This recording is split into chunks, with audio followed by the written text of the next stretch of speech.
Chers auditeurs, dans ce nouvel épisode, nous allons parler du reporting PME. Comment structurer, automatiser et piloter la performance à chaque étape de la vie de l'entreprise. Tout dirigeant de PME sait que le reporting, ce n'est pas que de la paperasse ou des chiffres pour rassurer la banque ou les actionnaires. C'est surtout un outil de pilotage, un moyen de prendre les bonnes décisions, d'arbitrer vite, d'impliquer ses équipes et de rassurer les investisseurs ou les repreneurs. Mais entre fichiers Excel bricolés, tableaux complexes uniquement compris du dirigeant et flux d'informations éparpillés, beaucoup de PME passent à côté du potentiel réel de la data. Quels sont les indicateurs incontournables à suivre? On parle bien sûr de chiffre d'affaires et de marge, mais aussi de délai de paiement, de cash, d'EBITDA, de taux de churn ou d'indicateurs sectoriels spécifiques.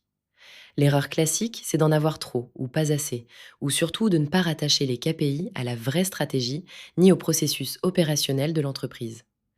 Les outils d'automatisation sont de plus en plus accessibles. Google Data Studio, Power BI, CRM connecté ou base collaborative permettent de structurer vos données pour qu'elles deviennent enfin un langage partagé. Mais attention à ne pas automatiser pour automatiser. L'humain reste central. Un reporting, aussi moderne soit-il, perd toute sa valeur si l'équipe n'est pas impliquée ou si les chiffres ne sont pas challengés régulièrement. Enfin, en phase de croissance rapide, de gestion multisite ou de préparation à la session, le reporting doit évoluer, se segmenter, se fiabiliser, gagner en traçabilité pour résister à l'exigence des investisseurs et auditeurs.